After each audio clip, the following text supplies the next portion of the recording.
From the East Texas Sports Network studios, powered by Texas Dairy Queen, a tradition of excellence, the ETSN podcast, where Clint Buckley and Mike Graham offer their, well, they just talk. It's the lowdown on everything high school football in East Texas.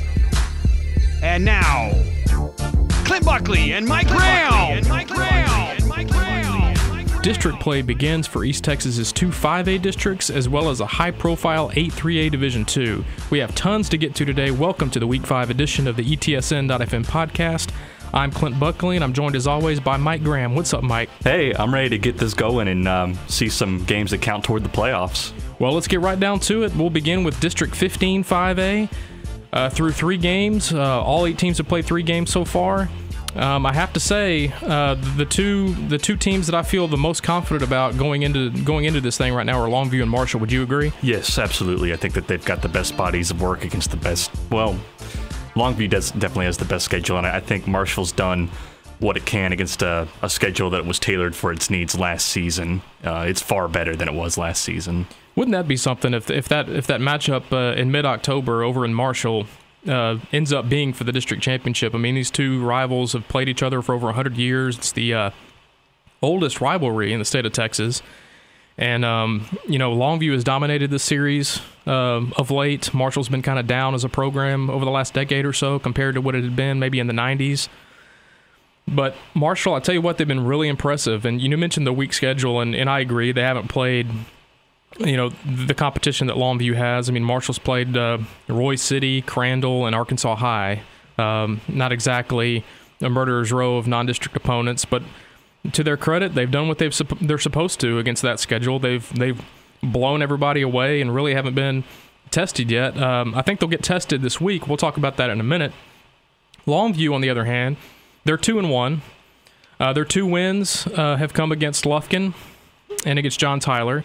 Now, both of those teams are combined 1-5, but I think it's a more impressive 1-5 than it looks on the surface. Right. I mean, both teams, Lufkin and John Tyler, are really storied programs that we think are probably going to get their acts together sooner than later. Lufkin also 1-2, and we'll dive into this a whole lot more, but it's an impressive 1-2 with the storied Longview and Louisiana West Monroe programs that it lost to by a combined 9 points. I think that's an outstanding win for Longview. Now, we mentioned Marshall probably will get tested, or at least face its stiffest test it's faced up to this point so far. Longview, on the other hand, probably not. They're playing Pine Tree. Pine Tree's been one of the worst programs at the 5A level in East Texas for a while now. I think they have made some strides under David Collins. It's his second year as head coach. But still, I just don't think they have enough to really make it competitive against Longview this year. But we got a big game. We got a big game to talk about this week. It's Hallsville and Marshall. Both of these teams have playoff aspirations. I think both of them feel like they have a chance of maybe making a run at a district championship. This game kicks off Friday in Marshall. Hallsville is on the road. They started off the year with a very quality win against Carthage, an overtime win, 39-38. They followed that up with another overtime win at Nacogdoches, another impressive win. And then heading into their bye week, almost inexplicably, lose by 3 scores to Athens, an Athens team that had struggled the week before and I think had gotten off to an 0-2 start. Mm-hmm. What do you look at this week between Hallsville and Marshall? Because Marshall's been great, especially offensively, but like we've been talking about, they haven't really played anybody. Hallsville has been tested by some pretty good programs in non-district. What kind of feel do you get for this game? I think that Hallsville has definitely been battle tested, and that's going to be a problem for Marshall if it gets tight late. Hallsville won back-to-back overtime games, and Marshall has just kind of breezed through things. I look at it kind of like a college game, a team that goes through 3 cupcake non-conference games and then runs into its first conference opponent and has some troubles. But if they can get it sorted out sooner than later, I think that Marshall has the advantage in this game. Well, we're going to forget what we picked at the beginning of the season. Some of that may still be true, but there are certain teams that have made big impressions on me. So I guess we'll each pick our order of finish. I guess the 4 playoff teams in projected order of finish out of this district. I'll go first. It's going to come down to Longview and Marshall. I just don't quite have the you-know-what to pick against Longview right now. I mean, they've won 11 of the last 12 district championships. I believe they're 60-3 in district games under John King. That's incredible. Yeah, I think that's a fair pick, and Marshall will get its say when they meet in October. So I'll go Longview 1, Marshall 2. I'm going to go Hallsville 3, and then Texas High 4. I think those two may be interchangeable. But based on the first 3 weeks of the season for those two teams, I'd say Hallsville's been a little more impressive. Texas High got off to a great start, beating White House pretty convincingly on the road. I think it was 48-20. But since they kind of, you were at the game, you saw them against Arkansas High. It was 28-14. There really wasn't much to the game, I guess. Yeah. I mean. They ran the ball well, but, this is the same Arkansas High team that Liberty Ilo just destroyed the next week. And, of course, LE is a classification lower. They're a 4A as opposed to Texas High being in 5A. And then last week, losing to Kilgore, a 4A team that had, gotten off to an 0-2 start. So right now, my top four will be Longview, Marshall, Hallsville, and Texas High. What do you say? Yeah, I'm going to cut Texas High a break. I think that their schedule was kind of messed up. They had their bye week after the second week of the season. So, you kind of get hot, and then you sit for a week, and then you've got to come out again. And, at that point in the season, you don't really have it all figured out.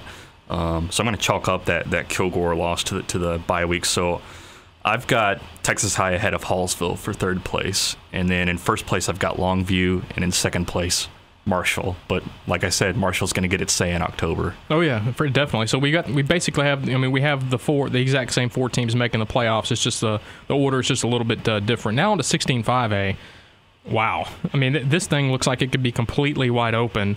The favorites that we had coming into the season were Ennis and John Tyler. They were a combined 1-5. Ennis is 1-2. John Tyler's 0-3. The only unbeaten team in the district heading into league play, which starts this week, is Corsicana at 3-0. And we both, said before the season, watch out for Corsicana. They were really young last year.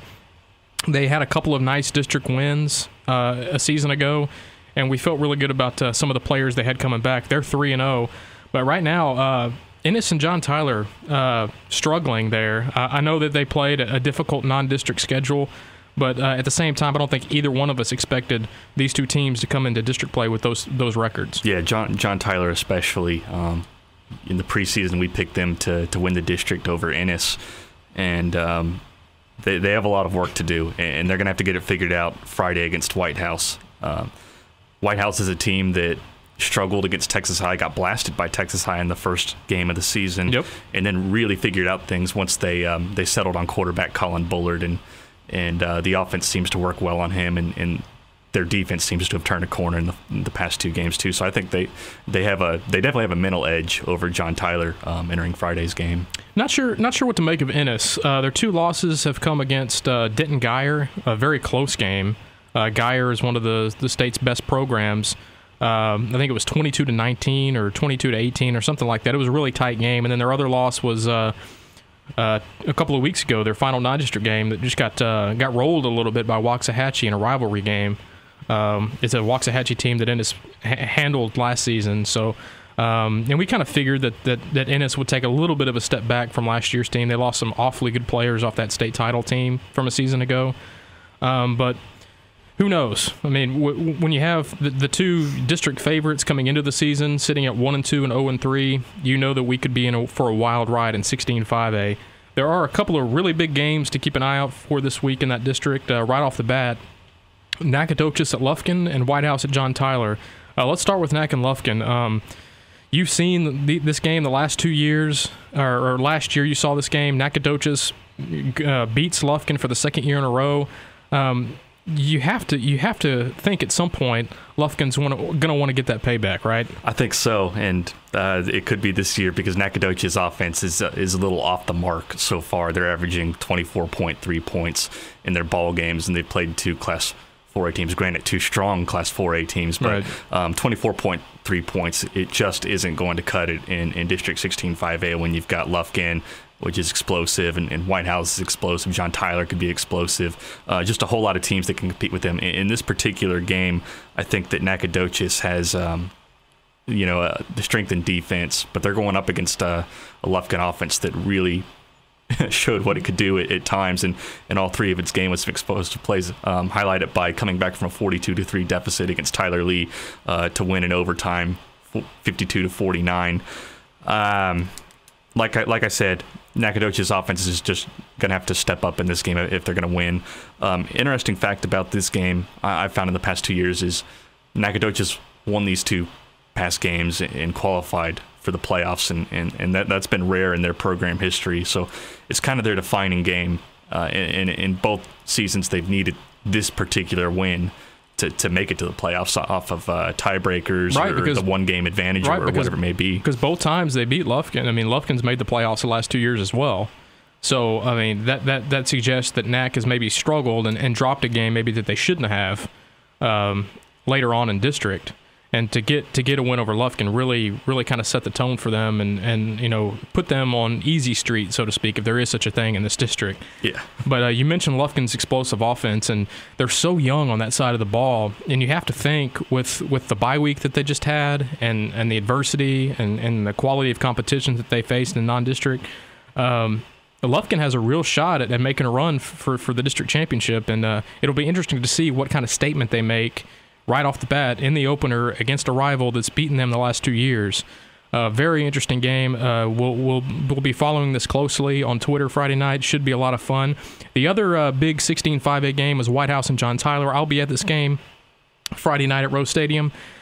This game historically has been pretty high scoring. I think 2 years ago, Patrick Mahomes' senior year at White House's only win against John Tyler in their series, 55-54. White House was able to win at home. They had to thwart off a potential go-ahead 2-point conversion attempt by John Tyler at the very end of the game. That was great. The year before was great as well. I think White House got off to a huge lead in the first half, like 24-0 or something like that. And then JT stormed back in the second half. That was the great senior year of Greg Ward and Fred Ross and some of those guys that are making a name for themselves in college right now. Yeah, no doubt. But last year JT took care of business, 52-17 on the road in White House. But I don't know that we're going to see the high scoring theatrics from White House and John Tyler that we've seen in the past, simply because John Tyler's offense simply hasn't been there the first 3 weeks of the season, and I don't know. I mean, they've had a bye week, maybe to correct some of the things that has been bothering them. But if you look at their stats, they're basically getting all of their offensive production, and it's not very much, from their quarterback, Bryson Smith. I mean, he has thrown for all of their passing yards, obviously, and he's accounted for almost 70% of their rushing yards. Yeah. They need to find some alternatives in the running game, and they need to exploit their big play weapons at receiver a little bit more. Damian Miller, their big Texas commit, who incidentally had an Ole Miss offer the other day.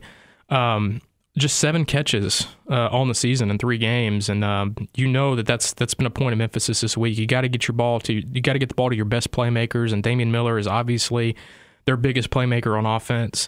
And for him to only have 7 catches in 3 games, that kind of speaks to some of the struggles that JT's had on offense. And White House, not necessarily known for their defense over the years. They're known for, the up-tempo, score 50 points a game kind of offense. But I tell you what, after a slow start against Texas High where they give up 48, they shut out Chapel Hill in the second half of week 2.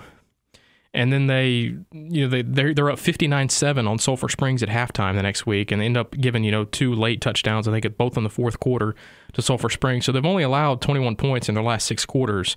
And like you mentioned before, the switch to Colin Bullard at quarterback has really galvanized that offense. They're playing a lot better on that side of the ball. But still, I don't know. The strength of John Tyler is its defense, and it's going to play better than it played the last time it hit the field. It gets up 69 points and well over 500 rushing yards to Lee. The big matchup is going to be, White House's receivers against JT's secondary, I think, because White House is not going to run the ball like the teams that JT has played so far have, Plano, Longview, Lee.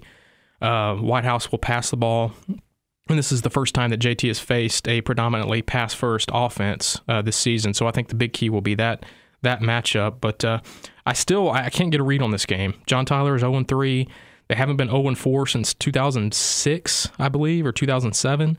And then White House, they're playing a lot better. They went into the bye week on a high note. So there's a lot of intrigue with this game. And I tell you what, if White House wins this one, it's going to send shockwaves to the rest of the district, and it's going to really open up the potential for some wild and crazy final 5 or 6 weeks of the season. Because I tell you what, I just can't envision John Tyler being 0-4, but it could happen. Yeah, Clint, this is a game that can, like, any way it goes is not going to surprise me at all. I mean, there are a million things that can happen, and none of them would surprise me. Well, let's go ahead and pick the order of finish in this district. I don't know where to start, really, but I'm going to take a shot at it, and this could be completely wrong, and I could go several different ways on this, but I'll go first. I'm going to say NS1. They're the defending district champion. I'm going to go Lufkin, too. I think Lufkin's looked really, really good the first 3 weeks, even though they've lost 2 games. The big question for them coming into the season was going to be the youth on offense, and I think they're only going to get better. They've already been great this season. Cordell Rogers, the quarterback from Lufkin, has really played well the first 3 games this year. They've played a really tough schedule, and Lufkin, despite the 2 losses, has looked pretty good. And I feel comfortable putting Lufkin second. I'm going to go John Tyler 3, just because it's hard for me to imagine them not making the playoffs. And I feel like they're going to get things on the right track this week and play well against White House and finally get that first win. So I'm going to go JT 3, and I'm going to come back with White House 4. But that being said, I mean, look out for Nacogdoches and Corsicana. Those 2 teams could easily make a run at the playoffs and finish in the top 4 of this district. What do you see? How do you see this district shaking out? Yeah, we're pretty much on the same page. I've not been impressed with John Tyler, so they're gonna drop for me to the number 4 spot. Wow. I think that White House is going to win the game tonight. Okay. Then I've got White House at number 3. I've got Ennis at number 2 because, I mean, that tradition and the state experience that some of their players have, I think that's going to shine through over the course of this grueling district season. And then I've got Lufkin number 1 because I think they've got the best overall body of work of any team in the district thus far, despite being 1 and 2. Yeah, I could see that. I could definitely see that. It probably, I wouldn't have picked that at the beginning of the season. I don't think you would have either. I mean, just based on the youth that Lufkin had on offense. But I'm telling you, they've looked great. Never mind the youth, not just good for young players, but just good period. I mean, their offense has been really fun to watch. So I could see Lufkin making a legitimate run at the district championship. So it ought to be fun to watch these next few weeks. We also have a big high-profile district in 3A that begins this week. That's 3A Division II. A lot of good teams in this district. A lot of familiar playoff powers, I guess you would say, in East Texas.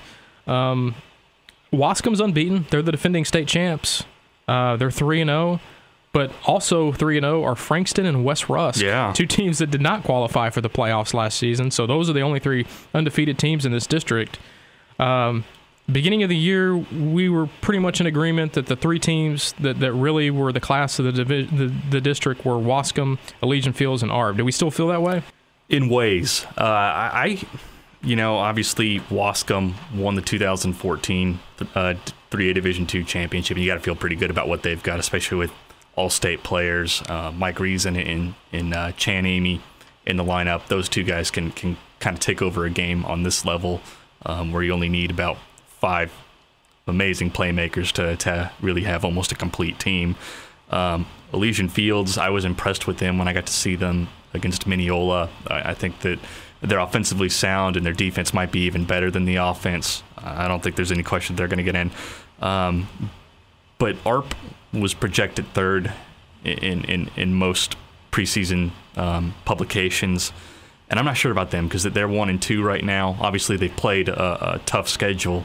Coming off a but they got pretty handled. tough loss to Franklin. Yeah, I think that was like 56-7. Yeah, I mean Franklin's ranked in the top 5 in the state poll by the AP, but I mean, still, you would have thought ARP would have been a little more competitive in that game. So I see where you're coming from with them. Right, and then meanwhile, Frankston just looks heads and shoulders better than they did at this point last season, and that's showing through with their 3-0 record under new head coach Mike Owens. And then West Rusk, who's 3-0 and is another team, probably the most improved team of all 8 teams in this district. So.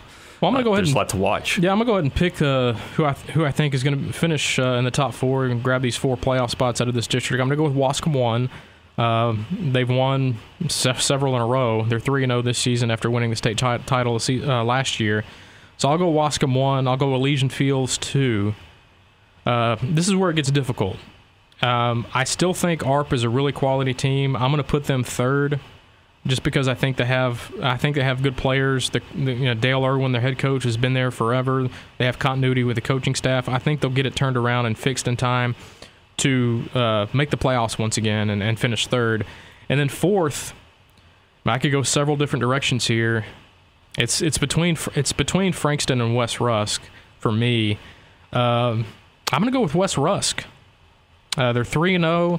They've looked good doing it. Their defense has been great. I know they've battled injuries the last year or two, and that's kind of stunted their growth with some of the underclassmen who are now seniors. But they appear to be healthy this year. They have an impressive win a couple of weeks ago against Sabine. They shut them out, 44-0, and that was, I think, a week or two after Frankston was 52-50. Gave up 50 points to Sabine, and kind of had to rally late to win that game. So I'm going to go West Rusk 4. So my top 4 in 8-3A D2 are Wascom, Elysian Fields, ARP, and West Rusk. What do you think? Well, we're close once again. I've got Wascom number 1 and Elysian Fields number 2. I think that Frankston, they just present different challenges that a lot of teams in the district aren't great to handle. Most notably, Justice Bean, who's their leading receiver, and then another receiver they just happen to have on their team is a Texas A&M commit, Kendrick Rogers. So I think that they're going to be in there. They're loaded offensively and defensively. They're a little bit better than they were last season, and a little bit of improvement was all they needed. There's a big game this week, and it's ARP and West Rusk, and I think the winner of that game is ultimately going to take 4th place. There's a whole lot of traffic in this district, so can't afford to lose a whole lot of them. Yeah, and speaking of big games in that district, there's another one that you will be covering on Friday night. It's our ETSN.fm and Dairy Queen game of the week. It's Wascom at Elysian Fields. A lot of talk about Elysian Fields in the offseason, maybe unseating Wascom in that district. And I know Wascom kind of took some of that personally, maybe felt a little disrespected. And I can understand that. They're coming off a state championship season. You'll be there. These two rivals don't like each other very much. They're only separated by about 10 miles. Right there, close to the Louisiana border. What kind of things are you looking for this week in that game? I think the biggest thing is special teams. Elysian Fields has only attempted 2 kicks after touchdowns all season, and that really got them into trouble last time I saw them against Mineola. They score 4 touchdowns. Mineola has 4 touchdowns, but Mineola had a kicker and takes a 28-24 lead because Elysian Fields went for 2-3 times and failed, and then failed on its kick attempt. I think that if Wascom can win the 2-point conversion battle, they can really get Elysian Fields behind the sticks, so to speak, in the game and pull off what I'd say, I guess, would be a minor upset, because I think Elysian Fields is favored in this game with a more rounded offense. I don't know. I mean, Wascom's looked awfully impressive. I mean, they weren't 3-0 heading into this game last year. They lost the opener to Center. They beat them this year. They destroyed, well, I wouldn't say they destroyed, but they handled Hugh Springs pretty well. In the I think their second game of the year, they were down by quite a few in the first half, and then ended up blowing them away in the second half. Their offense looks pretty good. Doesn't look all that much different from last year. But Elysian Fields, you've seen them in person, so I'll trust your judgment that they may be a favorite. I mean, it's at home, so I could definitely see that, but. I'm firmly on the Wascom bandwagon in this district. I think Whitney Keeling has done a tremendous job there. There are a lot of questions about Wascom coming into the season because of the heavy personnel losses suffered through graduation, and so far they look almost as good as they did last year. So big game, Wascom and Elysian Fields, huge district, 8-3A Division II. So fun weekend of football. We finally get into the games that count, as you mentioned at the top. So we're inching closer and closer to playoff time in Texas, and that's where we make our money. That's the goal of every team across the state and in the region. It's the best time of year. And we're almost there. So should be an exciting weekend of action. Well, we're out of time for this week. Be sure to check out ETSN.fm for the latest coverage for Week 5. We have previews and a few features up on the site right now. We also have updated stat leaders and standings if you want to peruse those at your leisure. Once again, if you have any questions or comments for us, please hit us up on Twitter, either at Clint Buckley or at Mike_ETSN. That's the way you can get in touch with us. You've been listening to the Week 5 ETSN.fm podcast. For Mike Graham, I'm Clint Buckley, and we'll talk to you all next week.